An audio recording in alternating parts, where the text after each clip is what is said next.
Welcome to the Sisters of the Shire Podcast, your gateway to the captivating world of J.R.R. Tolkien. I'm Ashley, your trusty and faithful guide through Middle-earth, and I am thrilled to explore the unfinished tales with you this season. Joining me, as always, is my lovely cousin and co-host, Abby. Hello! So, whether you have read all of Tolkien's works before this, which that's amazing, good job on you, hooray, hooray. Kudos! Or maybe you're just beginning to discover them.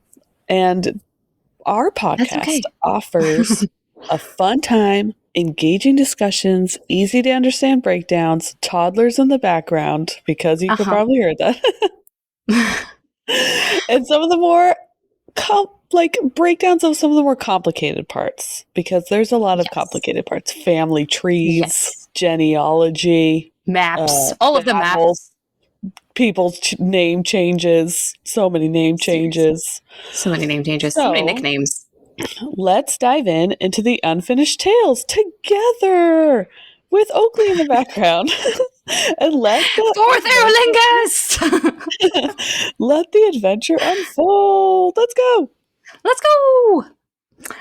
So, other than you need to teach him a battle cry at least, like fourth Aerlingus. I think that should be his one. I just saw this tweet that was so cute, and it was his mom, and she's like, "My husband's reading my sons The Lord of the Rings, 3 little boys, at nighttime," and she's like, "And I'll just be, settling down for the night with like a cup of tea or like a blanket, and just kind of like calming down, and then like in the middle of this calm, quiet."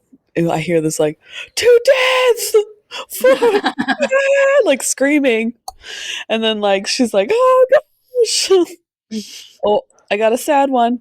So sad. I know. Oakley, what's the matter? Who am I beating up, Oakley? Who am I beating up? You tell me their name. And he actually will not let this stand. Dad let him not eat Fox's pancakes. Oh, he wouldn't let you eat Fox's pancakes. That's so sad. Mom, Does Fox really need those pancakes? I mean, it's a question. Just throwing it out there. I know. And are they Abby's magical pancakes too? They are. I feel ya. I feel finish your pancakes. Anyway, let's get back to this. Okay. We can do this, Oakley. So, how much do you remember of last week? Oakley, did you listen to last week? Did you take notes? This is your quiz. He has a little notebook with crayons. First on the notebook. So last episode, we had to listen to it. The Princess Bride, though, just to clarify. So, if anything could go wrong, it went wrong last week, if you remember from our recording session, and it just continued to go on from there. I had a crazy time at work, crazy time in life, so I'm sorry, but I hope you guys enjoyed the Princess Bride trivia episode with our buddy Brian. He's so much fun to do those episodes with, and I wonder how good did you guys do? I mean, I feel like we freaking nailed it, but I mean, that's just me talking. I know. I think we crushed it, and I'm still awaiting my trophy that he's supposed to give me. So for being the what is miracle pill. We are like the top scorers of the whole podcast. I feel like I'm pretty sure we are. I feel like you should keep a score chart. Yes, I will always say in my head that I am the top scorer of that podcast. Anyway, so I just recently listened to our last episode. It's what I listen to while I clean my house. Aww. So, let's see if I can remember. I remember... Oh, no, it made me laugh because you left me on a cliffhanger, literally. Uh-huh. Like, he's literally on a cliff, and then you're like, and scene. That might have been the week before? No, you're right. On a cliff, yes. We began on a cliff. The end. The end of this episode. So, he's on a cliff. And I'm like, oh. He's on a cliff. And doesn't he, like, not see the ocean yet? That was what's making me laugh. He's like, I love this place. I love it. And I'm like, you haven't even seen it. Like you haven't even he seen can just the ocean. smell it and feel the ocean air. That's literally where we started last week, was like him getting a lung full of ocean scented air at the top of a cliff, and he's just like, yes. I mean, it is pretty invigorating, ocean air. Mm-hmm. And then his seagull buddies lead him out of the ravine that he's in. Oh yeah, his giant seagull friends. Yes. And why was that so good that they got him out of the ravine? Didn't it like flood? No. Yeah. Or something like. Yeah. There was like a random like high tide flash flood scenario that he literally terrifying escaped from. I'm sorry. That would be so scary. Especially when you're in like, if you're in a canyon and that happened and you have no way to escape, like you can't run anywhere. You were literally in the path of this like flash flood. So I'm not saying that we should feel bad for the Nazgul, but let's take an empathetic moment to talk about what it would be like to just be, you know, sitting in a very low stream and then all of a sudden have this flood of water horses things coming at you. So, I mean, let's just take a moment to see both sides here. That's all I'm saying. That's crazy. No, thank you. No, thank you. Yeah, I gotta say, living next to the ocean gives you an appreciation of how scary the ocean is. Yes, 100%. You have a very large respect of the power of the ocean when you live next to the ocean. Mm-hmm. So Tuor also had that respect because instead of going towards where the crazy, scary waves came from, he chooses to head south, and he comes across a land that we have heard about before, not in the Unfinished Tales, but in the Silmarillion, of Nevrast. Oh, okay. And then remember, he was like really close to the sea, but you know, he kept having to like be led by these seagulls. Like, no, not this way. No, like a freaking bowling ball with the bumpers on. Just like, no, stay straight. They like nipped at his like legs. He's like, oh. And they then just picked him up by the scruff of his neck, like a little cat. Like, no, there you go. And then he has his movie-like moment with that freaking sunset. What is that thing gonna set? What is that thing gonna set? When he sees the sea for the first time at sunset, and he stretches out his arms, and he has a heart full of longing, and the music plays, and it's all majestic. And yeah, I mean, it really is. The sunset at the sea is beautiful. Mm-hmm. I mean, I get it.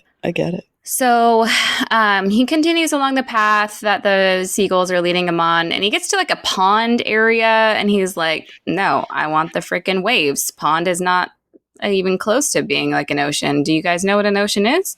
And so he goes back to the ocean, and he stumbles across some ruins, and he is kind of liking these ruins. They're interesting.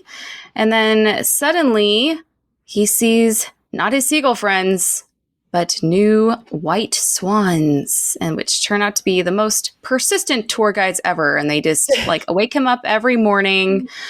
Drill sergeant, like, gotta have your bed made, gotta have your, you know, shirt tucked, boots shiny, and they lead him on. They honk at him like, hey!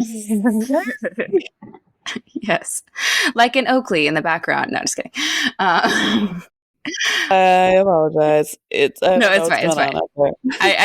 find it hilarious. I don't know what he's yelling at. Still, I have so many questions. Oakley, pancake drama. Do you think they have a song like 4 giant seagulls, 7 giant swans? Well, it'd just be 7 over and over and over again. 7 giant birds, more giant birds, 7 giant birds. And what's the end? To find the end, new star in the sky. There we go. A lady that turned into a bird. It's just all the birds. All the birds. So the swans take over the duties of leading him, and Tuor eventually gets to Vinyamar, which is like the capital city of Nevrast. And it is very much like, it's still intact, but it's like kind of overgrown, it's kind of weathered. So that's where he goes, and that's where I left you, actually. Okay. In ruins. In ruins. So he has found the ruins of Vinyamar, and eventually he comes to the ruins of a lost road that happens to lead him right to the old hall. Quote, no shadow of fear or evil lurked there, but an awe fell upon him, thinking of those that had dwelt there and had gone. None knew whither. The proud people, deathless but doomed, from far beyond the sea. Sorry, I've got a sad one in here now. Oh, no. Are you sad that they were called deathless but doomed? Because I was. Like, how well known was it about this doom of the Noldor that they're like, he even knows in his cave, you know, upbringing, like, oh yeah, those Noldor, they're screwed. Like, they might live forever, but they are gonna be cursed. Quote, and he turned and looked, as often their eyes had looked, out across the glitter of the unquiet waters to the end of sight. I wonder, with all the time that Tuor spent among the elves, do you think that he might have wanted ever, like, to be one? Like, do you think he ever got jealous? Like, you guys can, like, live forever, and I have, like, till Tuesday. Okay? Like, just really over dramatic about it. Really, I'm winded, and you guys aren't even sweating. That is so sad, Oakley. Do you think that's how Tuor felt, Oakley? Do you think he got jealous like you were a fox about his pancakes? No? Okay. So he is in this hall looking at this beautiful view. Quote, then he turned back again and saw that the swans had alighted on the highest terrace and stood before the west door of the hall. And they beat their wings, and it seemed to him that they beckoned him to enter. So I imagine this going two very different ways. So like one way is that like these majestic swans, they gracefully fly over to this big carven door. And then with only the beauty that a swan can have, they just flap their wings majestically in the direction of the door. And it's like something coordinated out of a wedding or something, like just as like trumpets. I mean, there is Swan Lake. That's a ballet, so they're very graceful. Oh. So I feel like it's very like, Right. like Yes. very graceful, just wings, long necks, maybe some flippers.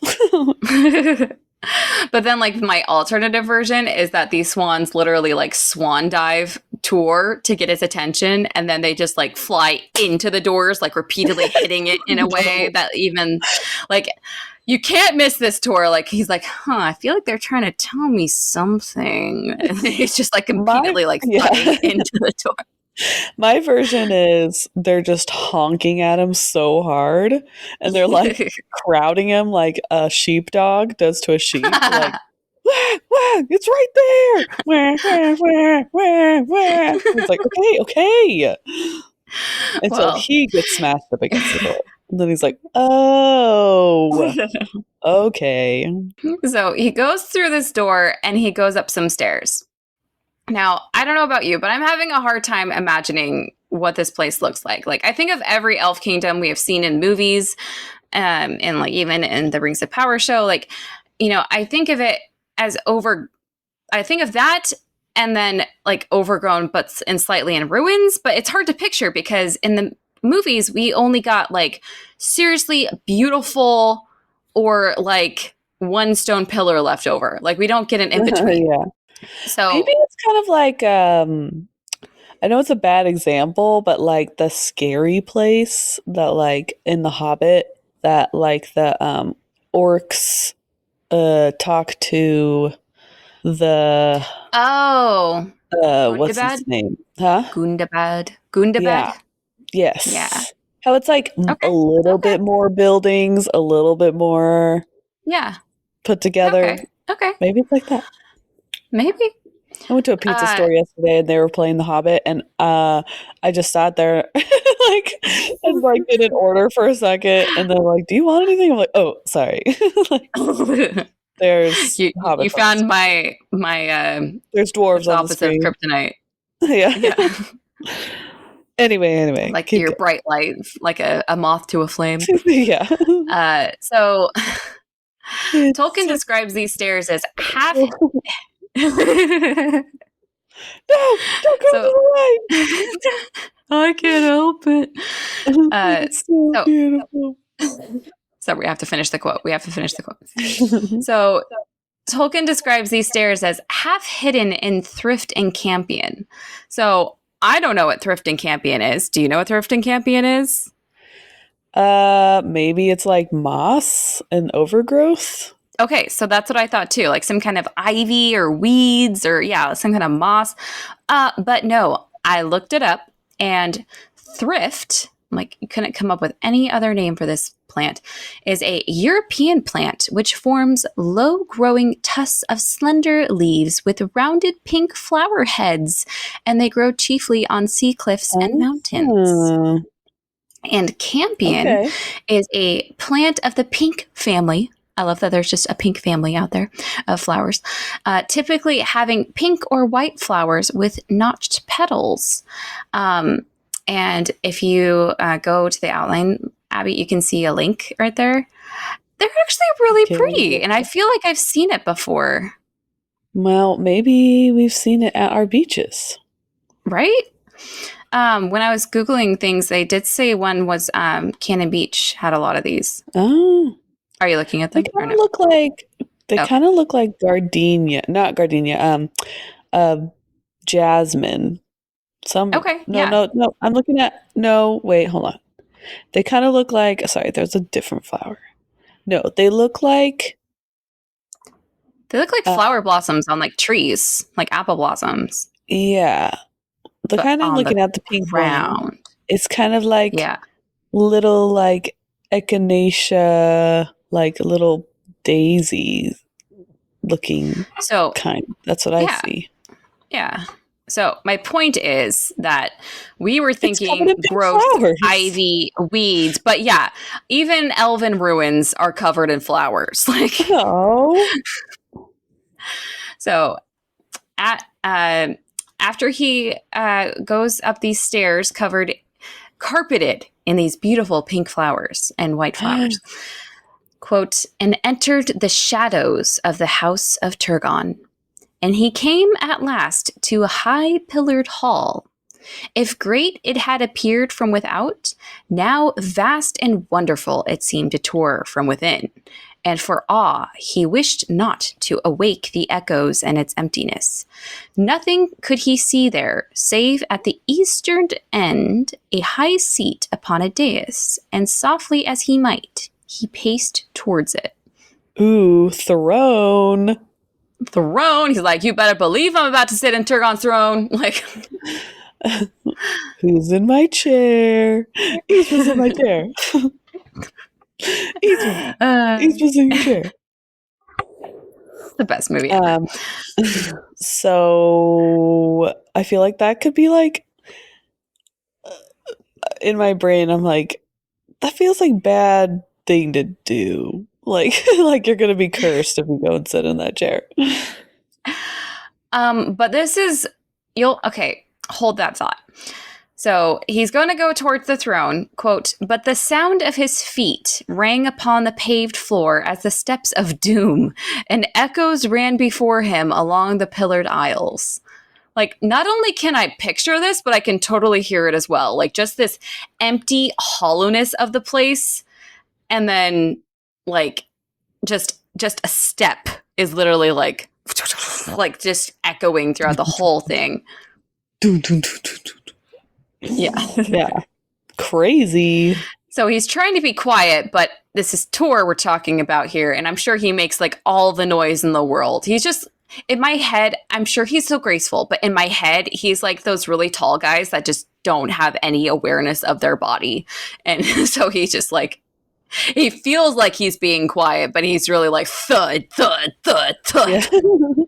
I'm tiptoeing. Can't you tell? Yeah. Yes. It's like when Homer whispers. Like, yeah. It's not quite a whisper. Maybe he has like a ton of like jangly things on him too, like the sword and like all this stuff, and just like.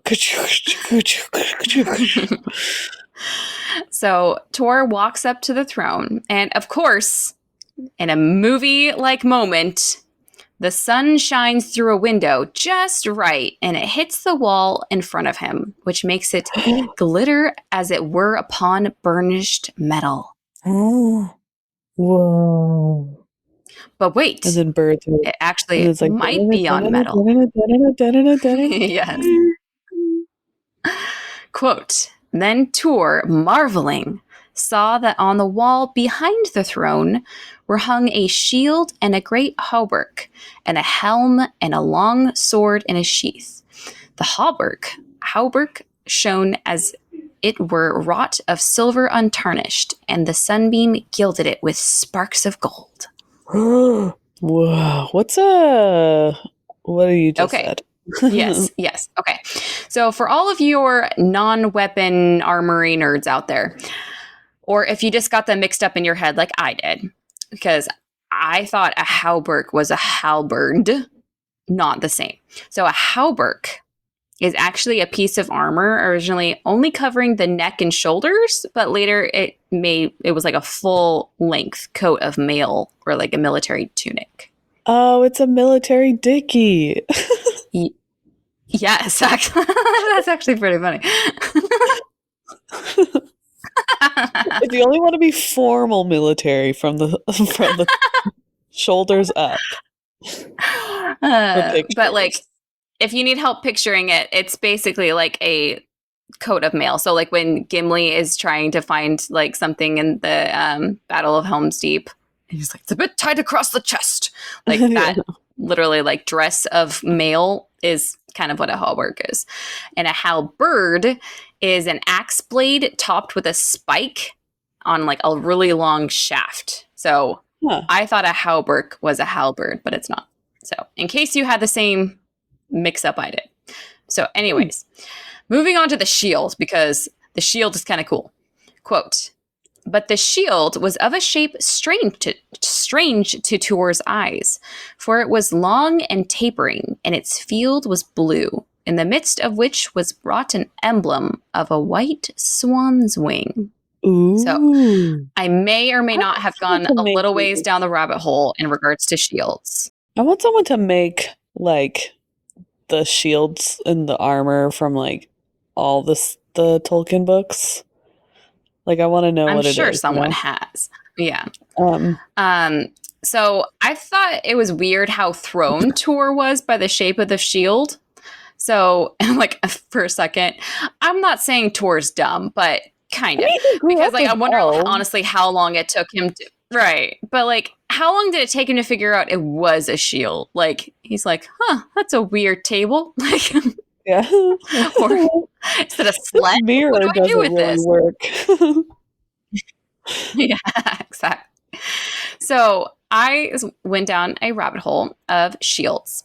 And if you want to click on those little links there next to in the outline, if you open the first one, I think it's close to the 11th and 12th century one. It's definitely like more tapered at the end.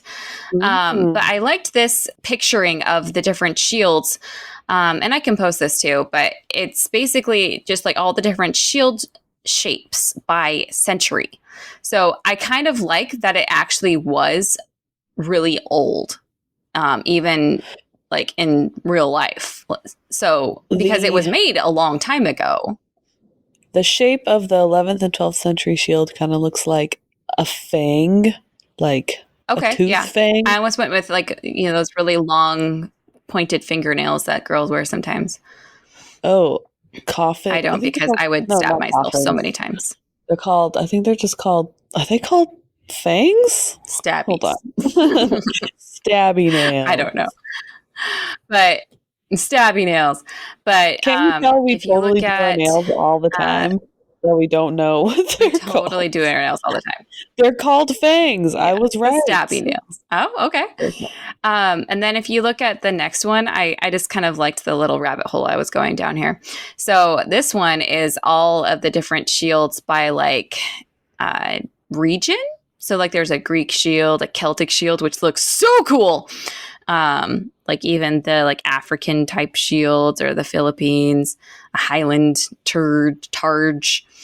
But okay, I found this really funny. If you look at the last one, so these are all the different shield name types, apparently. And I love some of them. Yeah, there's literally one called a coffin. The shield shape that Tuor, I think, got was a kite shield. But okay, I didn't know this before. I was trying to figure out your typical shield is, kind of like a square at the top and then pointed at the bottom, right? So it's called a heater. Now, why is it called a heater? I Googled it. It's literally, I'm like in my head, I'm like, because it could fight off dragon flame or something. No, it's literally because it's like the shape of an iron, like a clothing iron, a heater. That's the best they could come up with. So anyways, I think that Tuor probably was more used to maybe an oval or a heater. Maybe I'm trying to like visualize what shield shape. Maybe the Celtic. I feel like round because like the shield maidens of Rohan, like the shield maiden of true, round shield. True, but he was with elves though. Because whenever I see the elves, they always have the long ones, and whenever I see the men, they always have the round. Like Boromir, his shield is round. Yeah. So in my head, maybe more the Celtic, like a long rectangle, but like slightly concaved in the middle. But anyways, so once Tuor figured out it was a shield and happened to notice, he's like, wait, is that... That's my bird. That's my bird. It's a swan's wing? Are you kidding? It's like it was made for me. Like, I love that. He's like, that's my sign. It's mine. That's my sign. Yes. So once he figured that out, quote, then Tuor spoke, and his voice rang as a challenge in the roof. By this token, I will take these arms unto myself, and upon myself whatsoever doom they bear. Like, I love how even though he is completely alone, he doesn't want to just take these cool weapons he finds. So he's like, I'm going to take these. I think they were made for me. I think the birds are letting me here. If they said it was okay. So I'm just going to take them. Is that cool? Are we good? He puts a little IOU sticky note on the wall afterwards. Yes. But also, like you were just talking about how it sounded unlucky, or how did you say it, to walk into this room? It felt cursed. Yeah. So how lucky for Tuor that these weapons weren't super cursed, because like if this had been Anglicel or Girthing, Beleg and Turin's sword that seemed to want blood and like talk to him and stuff, like this could have gone a very different way. But I feel like in the Tolkien universe, sword and shield. Yes. Do you talk? No? Okay. But I feel like in the Tolkien universe, Tolkien might have played a bit of favorites here, because it seems like Tuor gets all of the best stuff and gets all these epic movie moments.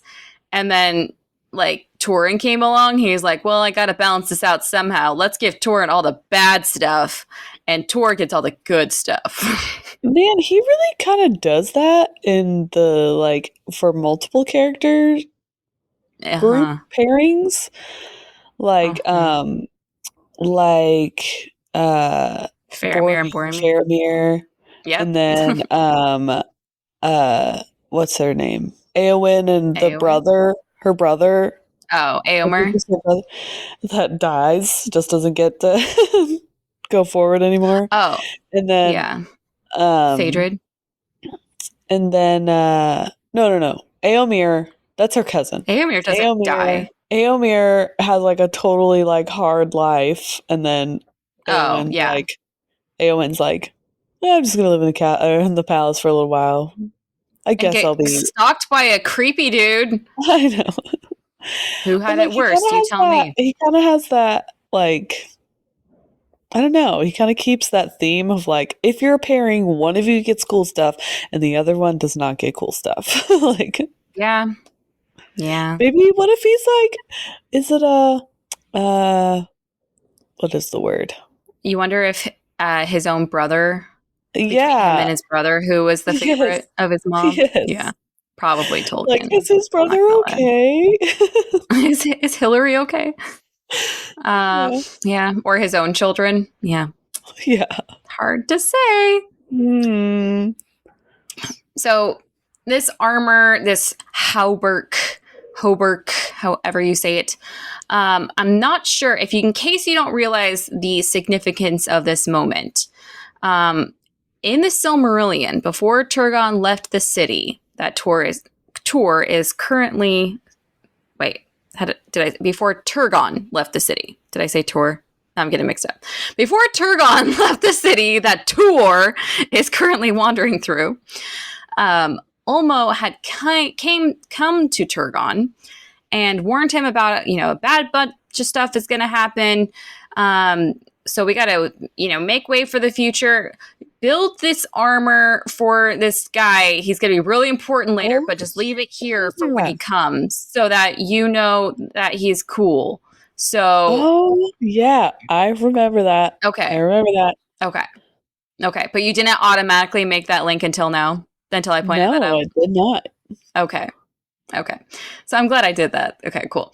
So, so Ulmo says to Turgon, quote, "Then even from Nevrast one shall come to warn thee, and from him beyond ruin and fire hope shall be born for elves and men. Leave therefore in this house arms and a sword, that in years to come he may find them, and thus shalt thou know him, and not be deceived." And Ulmo declared to Turgon of what kind and stature should be the helm and mail and sword that he left behind. So again, playing favorites. Ulmo's got big plans for Tuor. Big plans. He loves Tuor. He knows, it's gotta be what he his likes blue. It'll match his exactly. eyes. He knows his color palette, and he loves swans. We gotta get swans on there. He's a big guy, so let's make sure this fits him. Okay, people. It fits him perfectly when he puts it on. That's amazing. It does. Yeah. So Tuor knows, thankfully, to all of Ulmo's and Turgon's forethought, that everything is just going to fit him nicely. Because, quote, "And he lifted down the shield and found it light and wieldy beyond his guess. For it was wrought, it seemed, of wood, but overlaid by the craft of elven smiths with plates of metal, strong yet thin as foil, whereby it had been preserved from worm and weather." Dang, fancy. Yeah. Fancy, because it's been like hundreds of years since Turgon left them. So, I'm surprised that's not, like, what's the metal that gets really bad in the sea air? The iron or something. Yeah. Rust. Yeah, you know what I'm talking about.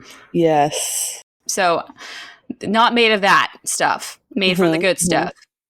And, these elves make a fine quality product. It will, last for centuries. No need for a warranty, just high quality product. Amazing. Yeah. Quote, "Then Tuor arrayed himself in the hauberk and set the helm upon his head, and he girt himself with the sword. Black were sheath and belt with clasps of silver." I love how he has this afterthought of by the way, I forgot to mention the sheath. The sheath was black, guys, and it had little clasps of silver.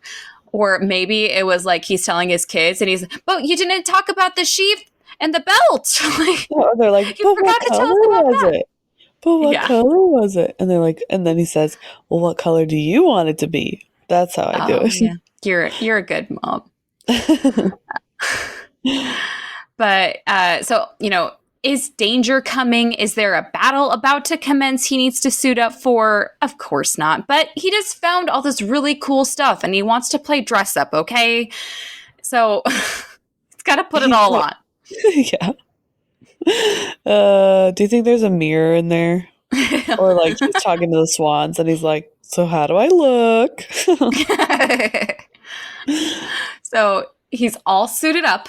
And then he decides to have another epic movie moment, of course, as he, quote, went forth from Turgon's hall and stood upon the high terraces of Taras. Remember, that's the mountain that he's on. In the red light of the sun. None were there to see him as he gazed westward, gleaming in silver and gold. And he knew not that in that hour he appeared as one of the mighty of the west, and fit to be the father of the kings of men beyond the sea, as it was indeed his doom to be. Ooh, like rhymed. He got a little ahead of himself. You're getting like, slow down, Tolkien. Like, yes, he is gonna, have his son Arendil, who's gonna birth Elros and, well, not birth. He's a man, but you know what I mean. Sire Elrond and Elros, who is going to be king of Numenor. But like, I feel like, yes, he is epic and awesome. You could have just left with that. But it also reminds me of, I think we've shared these videos with each other before.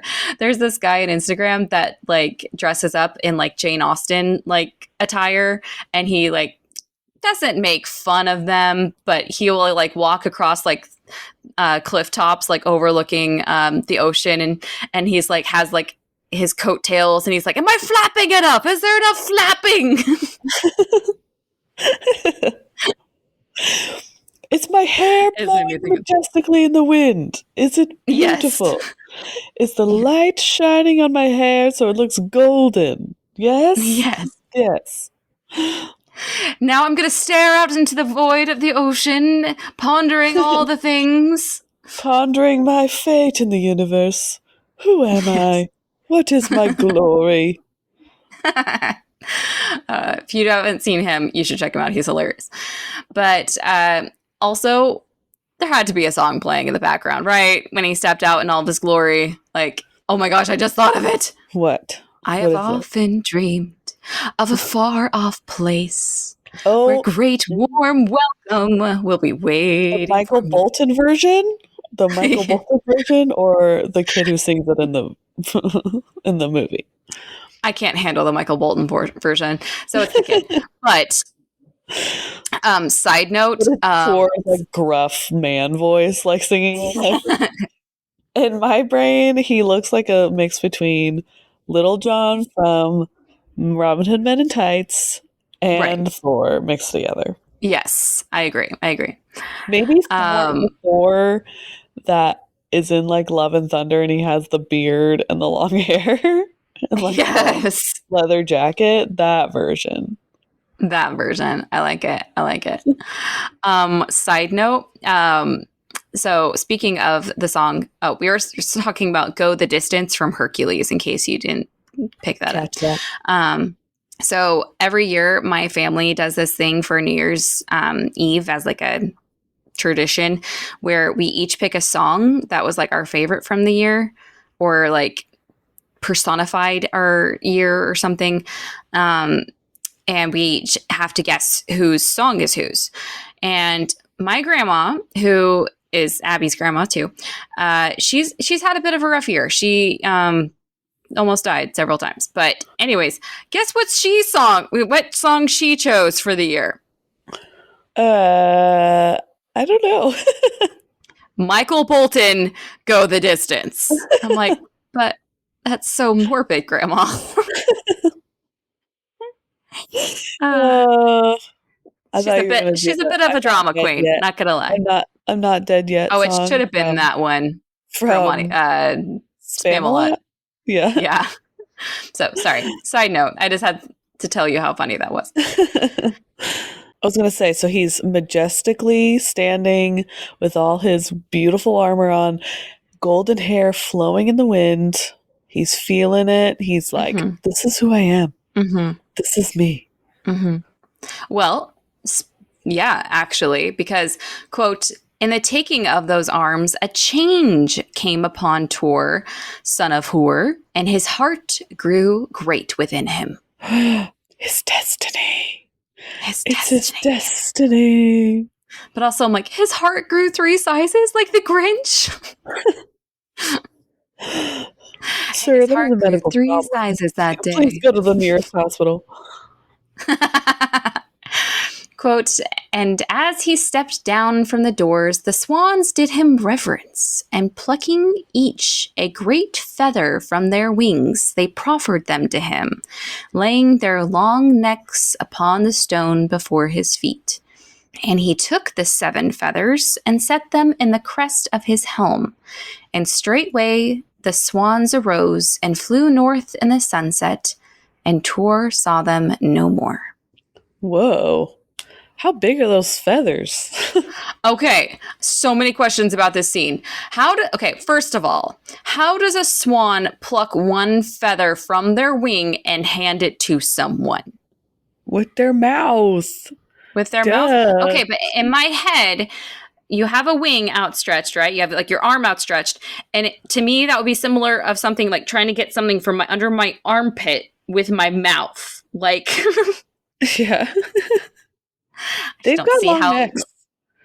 They've got longer necks than you. But maybe it's too long then, and it's just not gonna, I don't know. Yeah. And then next question. The swans literally like bow to him. Like, yes, all those early wake-up alarms were worth it. You have now become the man you are meant to be. Our work here is done. It's done. Like, and bow. And scene. Yes. And they fly away. I am on my way. Just kidding. Sorry. But final question. So we talked about the giant. These are giant swans. How big are the feathers? And how did they look in his helm? Like, are we talking Peter Pan, like with a cool, like 1 feather, but like they all look like 1? Or are they like Will Turner when his fluffy feather gets in Jack Sparrow's face? I know you know exactly what scene I'm talking about, Abby, because we laugh at it every time from Pirates of the Caribbean. Those really cool helmets. They're like Viking. Are they Viking helmets? Or you tell me. I don't know. Helmet history. What are they called? They're called... Well, I mean, there's like, if you look up winged helmet, there's some pretty cool ones. Sure. Like, some pretty cool ones. Even Thor has a winged helmet, I'm just saying. Yeah, Thor. Yeah. Yeah. Oh, here they are. They're called... What came first, Tuor or Thor? Yeah, they're Viking helmets that are like wings with real feathers. Oh, weird. I don't think of Vikings and think of feathers. Yeah. You think of like horn. Yeah. They're pretty cool. I'll have to send you a picture. But they're like, the helmet looks very like, kind of like a Rohan with the nose piece that like goes down the front. Yeah. And then on the sides, it looks like a winged bird, like their wings are just sticking straight out from the side, but like up, like straight up. Like if you put your arm straight up above your head, and then all the wings with the feathers are out to the side. That's what it looks like. Huh. That's pretty cool. I'll have to post a picture of it along with our mini shield and helmet things. Mm-hmm. Okay. Maybe that's what it looked like. Maybe. So he has a sad parting with his handler, babysitter, like swan friends. And what's he gonna do next? He doesn't sing. I thought he should sing. 100%. I had him singing in my head. He pulls out his, he doesn't sing. His lute. Dang it. His harp. It's a harp. Yes. So he's been on land for too long. He has to get back to the ocean. Okay. So brace yourselves for epic quotage here. Now, Tuor felt his... Can I start now? Miss, excuse me, ma'am. Quote, now Tuor felt his feet drawn to the sea strand, and he went down by long stairs to a wide shore. I'm sorry. Pause here because he now is fully decked out. That had to have been heavy, and I wonder if he fell down them. Just saying. He's going really slow, and he's like going where you go from the side, like you're holding on to the handrail, but you're stepping sideways down the stairs. That's yes. Yes. Okay, sorry. Continuing the quote. And as he went, he saw that the sun was sinking low into a great black cloud that came up over the rim of the darkening sea. And it grew cold, and there was a stirring and a murmur as of a storm to come. And Tuor stood upon the shore, and the sun was like a smoky fire behind the menace of the sky. And it seemed to him that a great wave rose far off and rolled towards the land. But wonder held him, and he remained there unmoved. And the wave came towards him, and upon it lay a mist of shadow. Then, suddenly, as it drew near, it curled and broke and rushed forward in long arms of foam. But where it had broken, there stood dark against the rising storm a living shape of great height and majesty. No. Is it Olmo? I'm assuming it's Olmo. It may be Olmo. We will find out next week when we continue our story.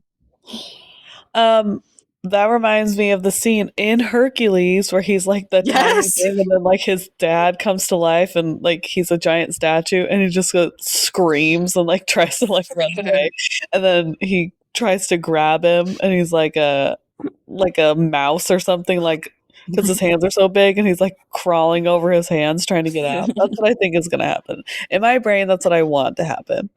He's like Tuor, and Tuor's like and he's like just drops everything that he's holding and tries to run away. Where are you going?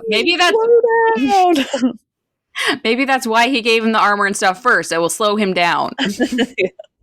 But also, I'm surprised that given what he saw a wave do before, he didn't run immediately upon seeing the wave. I'm just saying. Seriously. Oh.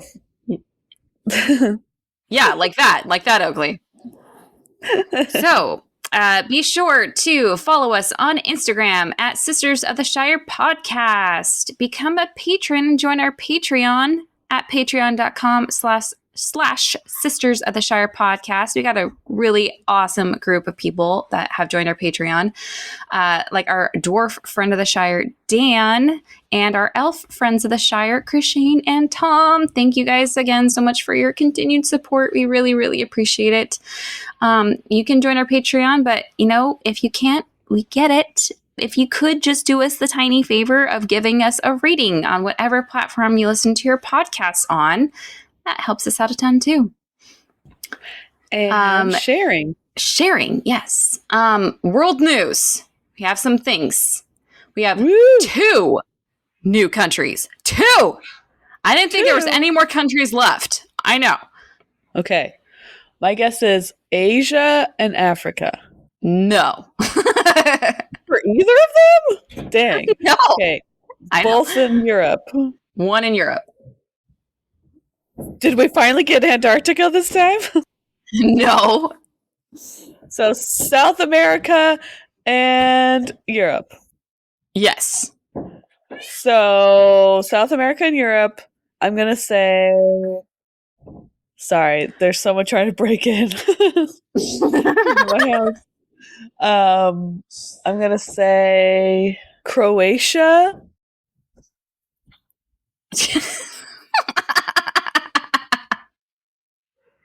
I'm sorry. Not Croatia.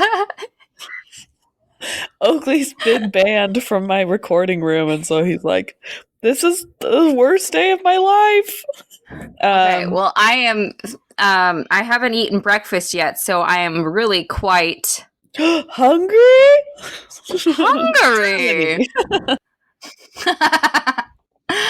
Really quite... Hungry.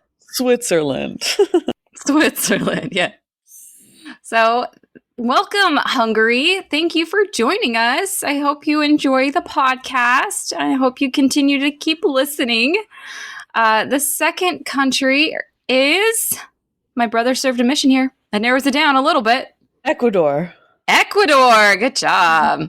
Yay. Yay. So welcome, Hungary and Ecuador. And then as far as global domination, Philippines went back on that listening binge. They were 33rd. Now they are 28th. Whoa. And the Czech Republic, I know, the Czech Republic was 21st. They are now 18th. So, I mean, Whoa. Czech Republic, get it. Guys, good job. Yeah. As Tom talked about, it's a bit of a national pride climbing that ladder. So, I mean,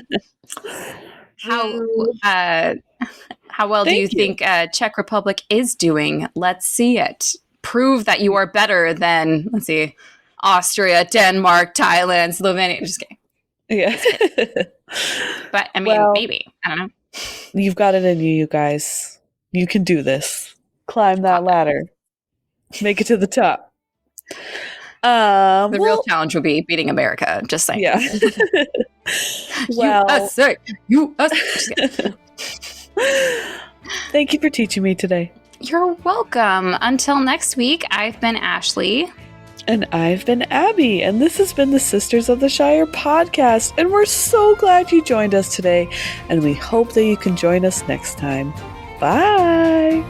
Bye.